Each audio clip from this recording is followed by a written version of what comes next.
Hello, everyone. It is Tuesday the 14th. It is. How are you tonight? How are you this Tuesday evening? What's up here?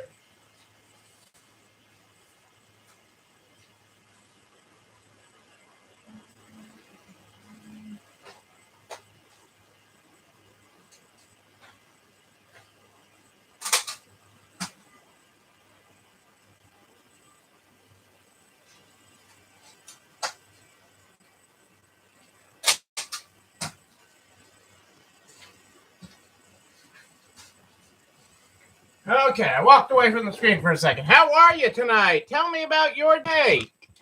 Sorry, I didn't have all my papers there. What is happening in your world tonight? What are you grateful for this evening? That's what I want to know. Hey, Adele and Dazzle are here. Dazzle, it is treat time. Kitty, great to have you here tonight. I hope all is well in your world. I do. I hope all is well in the great state of Illinois, the land of Lincoln. Lincoln.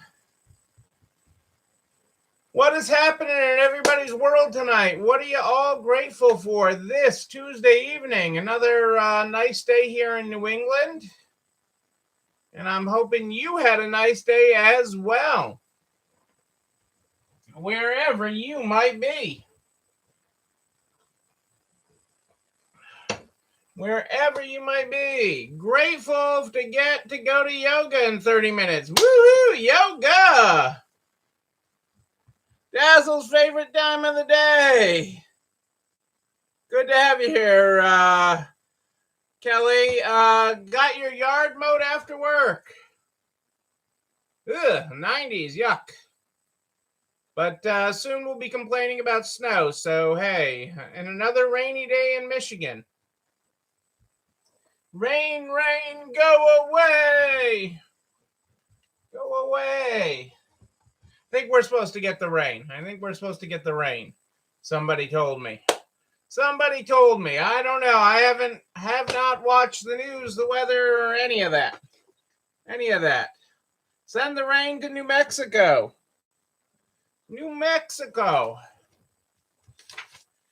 All right, folks, let's get started with the Good Morning, Good Night book. The Good Morning, Good Night book is where we start every night. Tonight, we're on page 170. Good morning. You're the bee's knees, the lamb's gams, the calf's calves, Bethany Frankel's ankles. Invent new idioms. Let's go. We are broadcasting tonight, folks, on both Facebook and YouTube. Any problems with Facebook? Hop on over to YouTube. We're there too. Same Neil, different channel.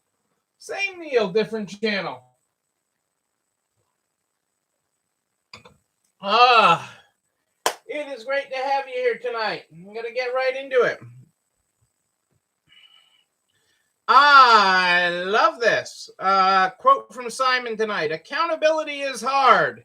Blame is easy. One builds trust, the other destroys it. Think about that. Accountability is hard. Blame is easy. One builds trust, the other destroys it. Well, in one of the first companies to come out about the president's new COVID mandate to vaccinate employers of 100 plus, that they must employees must either get vaccinated or submit to testing. John Hancock which is in Boston. They got offices elsewhere too, but their main office in Boston, and they're one of Boston's biggest office-based employers, has said that they were the first to say that they will pay for the weekly testing, but they are going to go one step beyond the president. And if you are not vaccinated, you must get tested not once a week, but twice a week. Not once a week, but twice a week if you work for John Hancock. What is coming out of all this is a few things. Is one, people are really looking at, flexibility in work and what their employers are offering or not offering. And so you're seeing people leave companies over vaccine policies. You're seeing both ways. Companies that are enforcing it or companies that aren't enforcing it enough. People are going both ways with this. So I don't know where it's all going to sort out. And people are also looking for flexibility to continue working remotely. Is the big thing that's happening out there, and workers are exiting. Workers are heading for the exit. So that is legitimately happening out there. 1 second here, I had to write myself a note.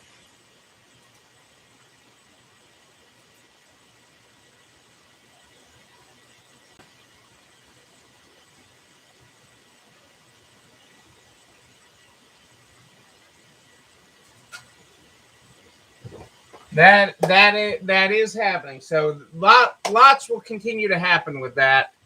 But John Hancock was one of the first big Boston companies to jump on and not only say are they requiring their workforce, they want their workforce to get vaccinated, but if you don't get vaccinated, twice a week testing.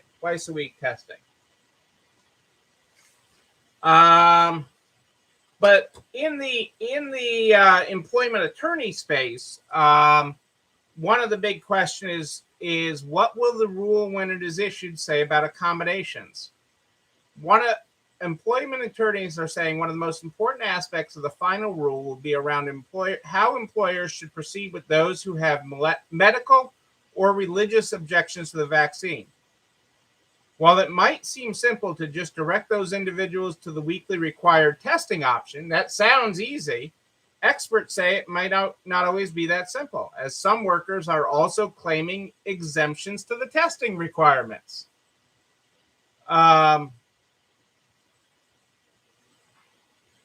Employment lawyers are already saying that, employers were struggling with their accommodation process ahead of the federal mandate.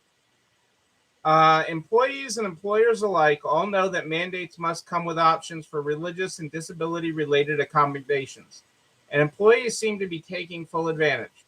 Employers who are trying to be fair in the process are being inundated with requests for accommodations that are more and more based on internet-prepared tomes and refusals to do anything from getting the vaccine to testing to wearing masks. Setting all the legalities aside, the issues of COVID vaccine testing mandates is certainly a lightning rod for the workplace. Employers are increasingly finding themselves in standoffs with employees, and frustration is at an all-time high. Regardless of the outcome of that standoff, it can be a lose-lose proposition for both sides in terms of damage to workplace culture and relationships. Ain't that the truth? If you did not see Adele's post earlier from Seth Godin, it is a great post. Appropriate risk. We talk about risk like it's a bad thing, but all forward motion involves risk. Forward motion, we're moving forward, people. You can't find a risk-free way to accomplish much of anything. Appropriate risk has two elements. The odds of it working out are commensurate with the benefits. The consequences of being wrong don't eliminate your chance to try a different path next time. We don't try something simply because there's no downside. Instead, we intelligently choose projects where the downside is understood and the work is worth doing. I couldn't have said it better. We make these choices all the time. And quite honestly, we don't celebrate losing or celebrate that. But, when we find something that doesn't work, as entrepreneurs, we move forward. We continue to move forward. We don't let that get us down. We just want to have more wins than losses. Is that any different than a sports team, an athlete, a competitive athlete? Serena Williams, the great tennis player, wants to have more wins than losses. Okay, that is what this comes down to. And winning at the appropriate time. And that is how you weigh all these risks. But, to not take any is to not play the game. Okay. And we are in the game of life. We are in the game of entrepreneurship. And this is not a zero-sum game. There is not a finish line. You are an infinite game. Your business, if you are in that mindset, is an infinite game. There's not an ending line. There's not a finish line. All right, folks, I promised you to get back to the 941X. And actually, I think I've done...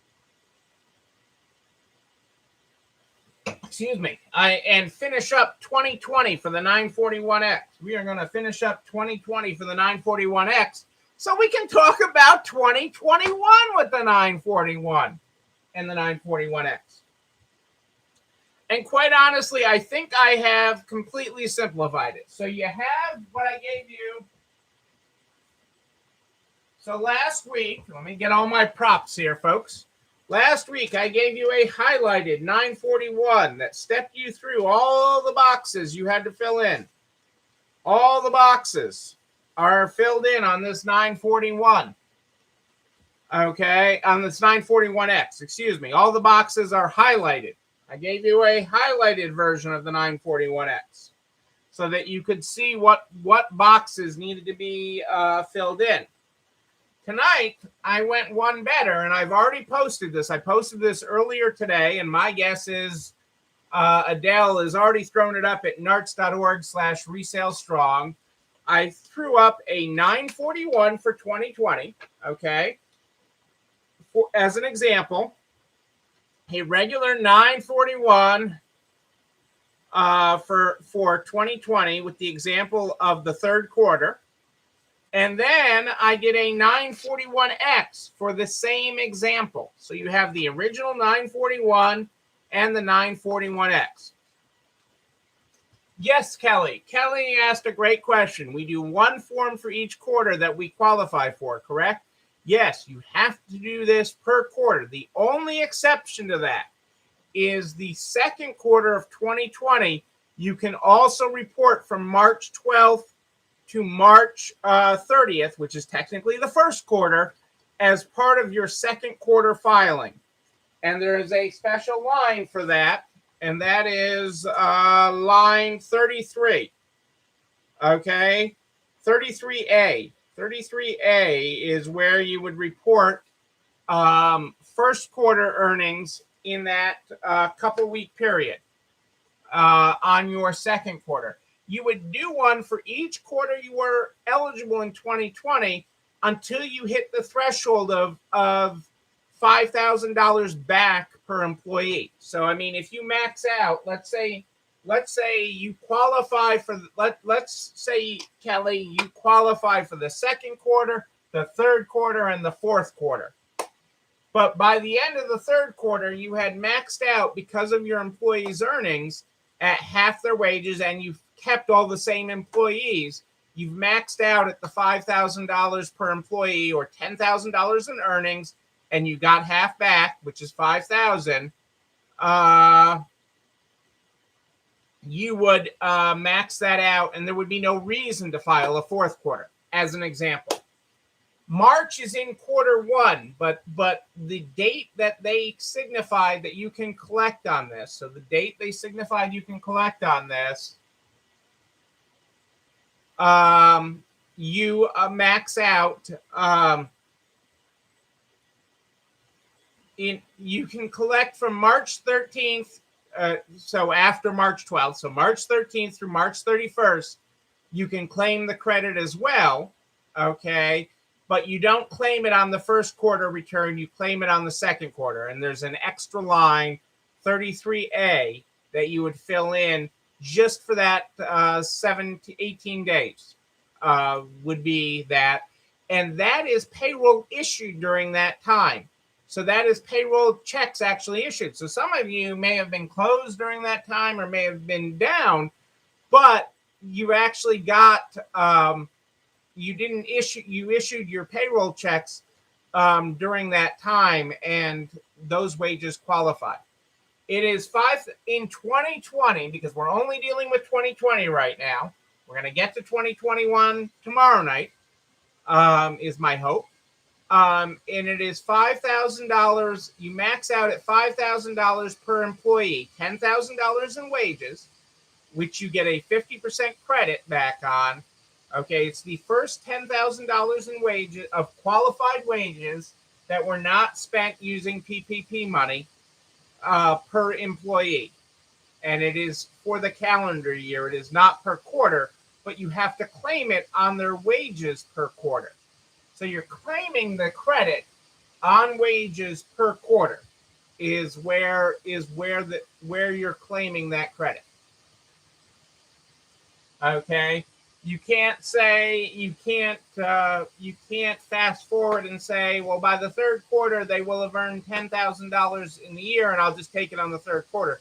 No, you have to claim it on.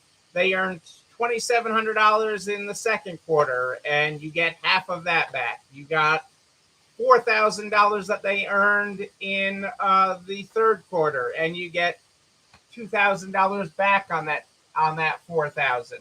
And they earned $8,000 in the fourth quarter, and you get half of that back, up to the limit of $10,000. And that's where that first spreadsheet that I posted comes into play. That worksheet helps you figure that out, so you can see everybody across each quarter and their wages per quarter, so that you know when a person might max it out. So your full-time people, that you're going to max it out. But a lot of your part-timers might not max it out. Okay, some of your part-timers that are working 5-10 hours a week or whatever may not max that out, especially if you're in a lower wage state. Although I'm not sure lower wage states actually exist anymore. I think that might be a fantasy. So what I did tonight,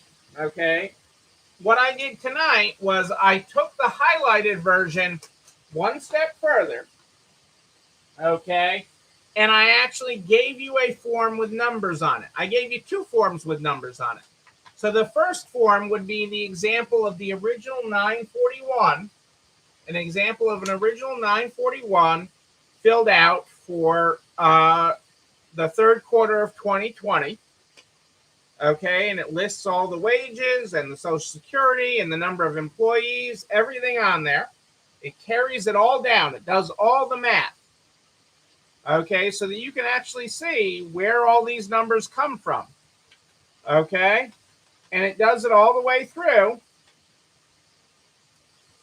And then I took that same quarter, the third quarter of 2020, and I did a 941X based off of the original 941. Okay, which is exactly what you're doing. If you are filing this manually, this is exactly what you're doing. You have your original 941, and you're going to go through and fill out the boxes on this. Okay, and it will walk you right through it. It'll walk you right through it, so that you can look at the highlighted one, and that's what I recommend. So I recommend printing the highlighted one, so you have that. So you have that in Technicolor. Technicolor, for those of you old enough to remember what Technicolor is. So you have that in Technicolor. And then I would get the blank 941X, print the example here of the 941X, and work on your 941X based on the worksheet, okay? Because, again, you will have some employees who max this out, who you will not be able to collect it for every quarter, okay, that you are eligible, because they will have hit the threshold of $10,000 in earnings not done with the PPP, and you will have maxed that out. But these forms are up at narts.org/resalestrong. Well, let me rephrase that. Adele, I'm assuming you've already done that, because that's just the kind of person you are. You usually grab them. They're certainly will be there by noon tomorrow if they are not there already. I put them up earlier, so I don't want to derail Adele's day if she was she doesn't sit around just waiting for me to post something that goes over to narcs.org/resalestraw. But they are in the NARTS private Facebook group. They've been there since, I don't know, noon, 1 o'clock today. They are there, and you can grab those forms and step right through it. You know, I know some of you are going to have questions on this on your individual one when you do it. Reach out. It's not a big deal. Okay, I am happy to help you get yours completed or check your math. You know,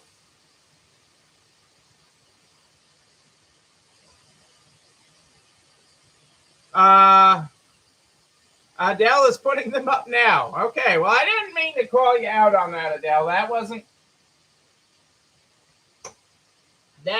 isn't what I meant to do, but I appreciate that. I know everybody appreciates you getting those files over there for them. Thank you.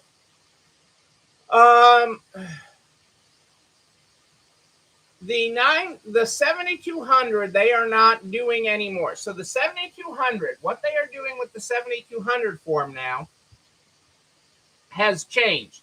The 941X will generate on its own a refund to you. Okay, it is saying right in there, one of the boxes you are checking is that you want them to remit a refund to you. You know, box 2 here on the form on the 941X is check this box if you've overreported amounts and you would like to use it to claim a refund. And there's another box here. Was there another one that says send me the money? I think it's the last box, right, on the 941X.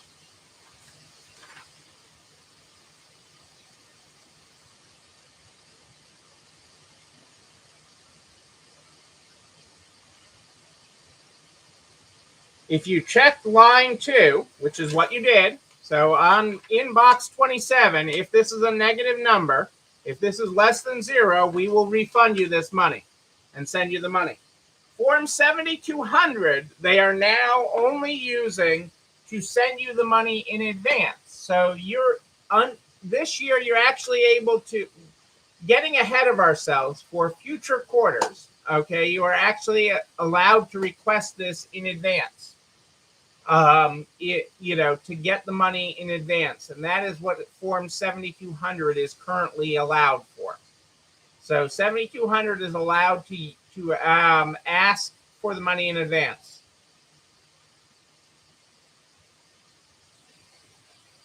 Yes, you don't need to know what a 7200 is. And if Congress gets their way with this bill that they're working on, there won't be a future quarter to ask for it in advance, so it won't matter.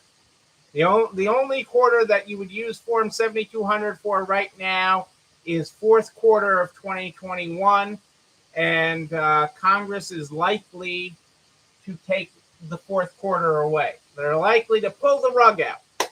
Oh, that was the one other thing that I was going to talk about government-wise tonight, is because a couple of you have already contacted me on it and been like, hey, I hear in this new budget bill, the SBA's got $28 billion for small business. Does that mean we're getting another PPP? No, the $28 billion that's currently talked about in the budget, because this whole budget that they're working on, trying to get in place for October 1st is just talk at this point. That money is not, there's not going to be another PPP. It is for SBA programs and things. It is not money for you. We should look at that, Kitty, why you've gotten everything but the third quarter for 2020. We should look at that. We should take that offline and look at why you've gotten everything, or what is different with the third quarter that you've gotten everything but the third quarter of 2020. So I think most of you are going to be in really good shape with this. Now that you've got the highlighted form, you've got your original 941, you've got the example, and it's filling in the blanks. Again, do not forget. Okay, I highlighted it. I talked about it. I filled it in my examples. Do not forget the top line on all these forms. On each page, it's got a line on the top for your company name, your tax ID number, the quarter you're correcting, and the calendar year. Don't forget that. I know that seems simple, but don't forget that. Don't forget to sign the form too. I know that's a silly thing. But when you get down to things that will stop you from getting the money, okay? When things that will stop the government from getting you the money, okay? Those are the things. Those are the silly little things that they use to not give you the money. Okay, I know it's stupid. Okay, but those are the kinds of things. So I think these tools are really, really great. They're going to help you get it. Don't forget the worksheet, okay, the original worksheet that I gave with it, because that will help as well, because that helps just bring it all across the quarter so that you don't over request, okay, because I don't want you to, for that full-time employee that hit 10,000 in the second quarter or something, I don't want you to over request money and have to give money back. I never want to give money back, especially to the government. Never want to give money back. I want you to have all the money that you are entitled to. I want you to have everything that you are entitled to, and get every penny of it. So, but let me know what questions you have on it as you work your way through it. But I think we've got it really laid out well there for you now. And thank you, Adele, for getting it all over to narts.org/resalestrong. I mean, how neatly organized everything is over there, because I know we lose track of it on Facebook. In the Facebook group, they just stack up and you lose track of them. But Adele has them all neatly organized over there, and that is wonderful. So that is a great blessing for all of us. You know what else? This is a great blessing, is this video and everything I talk about. This video and everything I talk about goes over to narts.org/resalestrong by noon the next day. All the files, all the links, all the references, including a direct link to the YouTube channel. You're not alone running this store, where you can like, comment, subscribe, and ring the bell so you know when another one drops. You can also share with all your friends in business: the butcher, the baker, the candlestick maker, the nail salon, the hair salon, the window washer. I don't know. Share it with everybody. You already have been. Keep them going. Keep them going. Yes, indeed. I'm here every night at More 8 Than Ish live in the Narts private Facebook group. But if you have a question in between, yes, you just email me, Neil, Neil at ECIstores.com, Neil at ECIstores.com. We start this program every night with the Good Morning, Good Night book. The Good Morning, Good Night book is how we start every night. Tonight, we are on page 170. Good morning. You're the bee's knees, the lamb's gams, the calf's calves, Bethany Frankel's ankles. Invent new idioms. Let's go. Our good night tonight is good night. You're the cream in my coffee, the sugar in my bowl, the absinthe in my cocktail, the syrup in my Slurpee. Tasty dreams. Let's go.